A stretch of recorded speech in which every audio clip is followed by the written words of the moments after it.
लालकृष्ण आडवाणी जब 14 वर्ष के थे तब एक दिन टेनिस खेलते हुए अचानक उनका दोस्त मुरली मुखी खेल छोड़कर जाने लगा। उन्होंने पूछा तो बताया कि वो संघ की शाखा में जा रहा है। 2 दिन बाद लालकृष्ण आडवाणी भी उसके साथ जाने लगे। संघ स्वयंसेवक के रूप में कई मोड़ से गुजरते हुए लालकृष्ण आडवाणी की राजनीतिक यात्रा तब महत्वपूर्ण मोड़ पर पहुंची जब आडवाणी भारतीय जनता पार्टी के संस्थापक सदस्य बने और फिर पार्टी को खड़ा करने में लालकृष्ण आडवाणी ने बहुत महत्वपूर्ण भूमिका निभाई। अंधेरा छटेगा, सूरज निकलेगा, कमल खिलेगा। 28 से 30 दिसंबर 1980 को मुंबई में बीजेपी के पहले अधिवेशन में अटल बिहारी वाजपेयी की यह भविष्यवाणी अब पूरी तरह सच साबित हो चुकी है। लेकिन बीजेपी की ये कहानी लालकृष्ण आडवाणी के योगदान के बिना मुकम्मल नहीं हो सकती थी। दिल्ली के इस फिरोज शाह कोटला स्टेडियम में 6 अप्रैल 1980 को बीजेपी के गठन की घोषणा हुई थी और तब अटल बिहारी को पार्टी का पहला अध्यक्ष और लालकृष्ण आडवाणी, सिकंदर बख्त और सूरज भान को महासचिव की जिम्मेदारी सौंपी गई थी। नई पार्टी ने नया चिन्ह और नया झंडा अपनाया। जनसंघ के दिए की जगह कमल के फूल ने ले ली। लालकृष्ण आडवाणी की कोशिशों से बाद में पार्टी का चुनाव चिन्ह कमल का फूल हुआ। उस वक्त बीजेपी ने गांधीवादी समाजवाद का रास्ता चुना, लेकिन 1984 में पार्टी 2 सीटों पर सिमट गई। अटल बिहारी वाजपेयी तक चुनाव हार गए तो पार्टी में संघ के ज्यादा करीबी माने जाने वाले लालकृष्ण आडवाणी को 1986 में अध्यक्ष बनाया गया। आडवाणी ने जहां एक तरफ अलग अलग राज्यों में संगठन को मजबूत करने की रणनीति पर काम किया, वहीं एक ऐसे मुद्दे को लपक लिया जो हिंदू वोट बैंक को एकजुट कर सकता था। दरअसल 1987 में संघ प्रमुख बाला साहेब देवरस के घर एक बैठक हुई जिसमें बीजेपी को कांग्रेस के मुकाबले खड़ा करने की रणनीति पर बात हुई। देवरस ने राम मंदिर के रास्ते मंजिल तक बढ़ने का सुझाव दिया। अटल बिहारी इससे सहमत नहीं थे, लेकिन आडवाणी ने इस मुद्दे का सियासी गणित भी समझ लिया। हिंदुस्तान में भारतीय जनता पार्टी के लिए लगातार कहा जाता है कि ये तो मुसलमानों के खिलाफ है, ये तो ईसाइयों के खिलाफ है, ये तो अल्पसंख्यकों के खिलाफ है।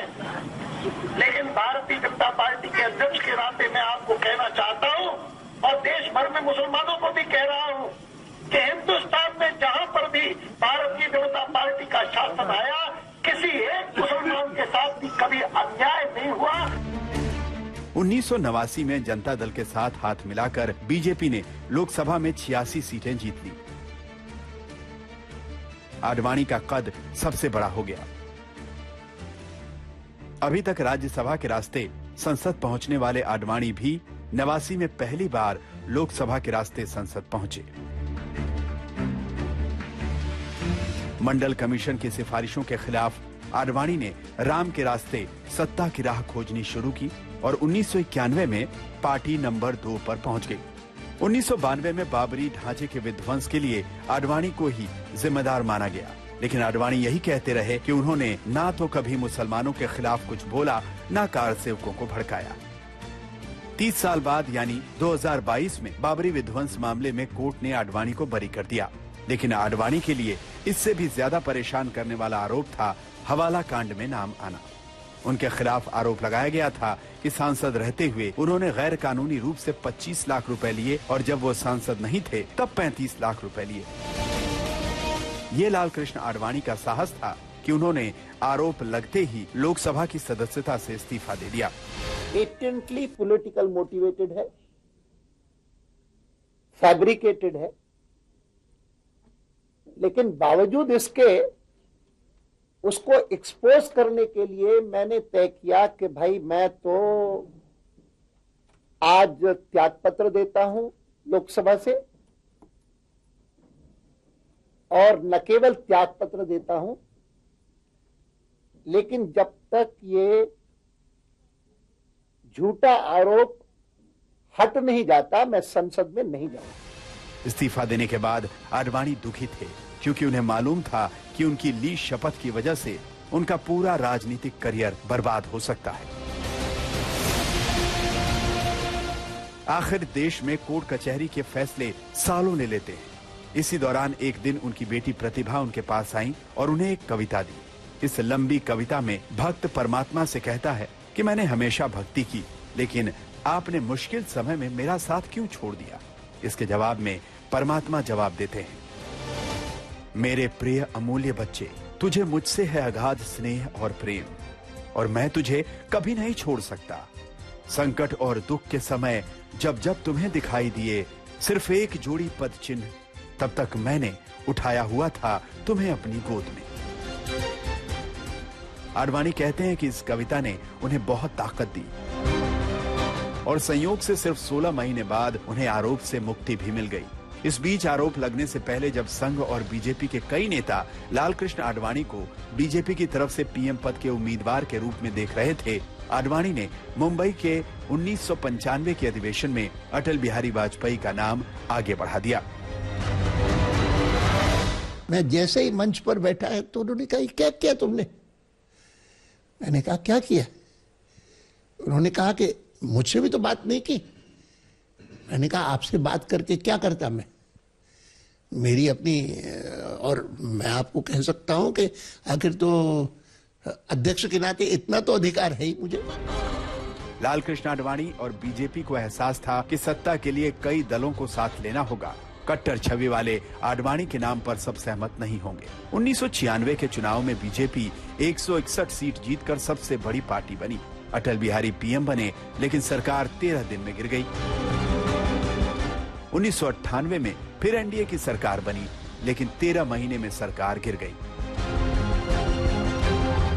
फिर मध्यावधि चुनाव में बीजेपी सरकार बनाने में कामयाब हुई और सरकार पूरे 5 साल चली।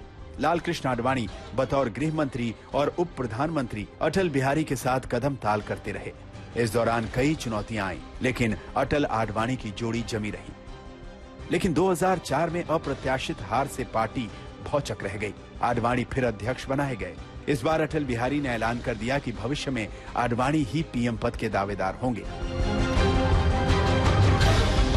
आत्मविश्वास से भरा हुआ भारत और आत्मविश्वास से भरी हुई पार्टी, आत्मविश्वास से भरी हुई, न टायर न रिटायर। आडवाणी जी के नेतृत्व में विजय की ओर प्रस्थान। लेकिन इस बीच आडवाणी अपनी छवि को उदार करने की कोशिश में एक ऐसी चूक कर बैठे जिसने उनका सियासी करियर डामाडोल कर दिया। यह किस्सा था पाकिस्तान में जिन्ना की मजार पर उन्हें सेकुलर बताने का। मैं वहां बोला क्या, और स्वयं मैं तो कोट किया था इनको, जिन्ना को।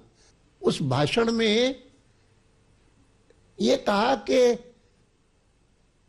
इस्लामिक राज्य नहीं बनाया हमने, शब्द ये नहीं कहे, लेकिन अर्थ यही था कि मैं तो चाहता था कि ऐसा देश न बने कि जिसमें हिंदू डोमिनेट करे मुसलमान के ऊपर, और मुस्लिम जो है वो एक दबा हुआ हो। मुसलमान जितने हैं, उस यहां तक कि उसमें उन्होंने कहा कि अब तो हमको पाकिस्तान मिल गया, और अब मैं चाहूंगा कि हिंदू अपने मंदिरों में जाए, मुसलमान अपनी मस्जिदों में जाए, और ये मान करके चले कि राज्य की नजरों में हम दोनों बराबर हैं। इस प्रकरण के बाद आडवाणी को अध्यक्ष पद से इस्तीफा दे देना पड़ा। उनके कई प्रशंसक नाराज हो गए और एक लिहाज से आडवाणी का डाउनफॉल शुरू हो गया। हालांकि 2009 में सबसे वरिष्ठ सदस्य होने के नाते पीएम पद के दावेदार का दांव उन्हीं के नाम पर खेला गया, लेकिन आडवाणी करिश्मा नहीं दिखा सके। तब तक 80 के पार हो चुके आडवाणी को धीरे धीरे उम्र भी मुंह चढ़ाने लगी थी।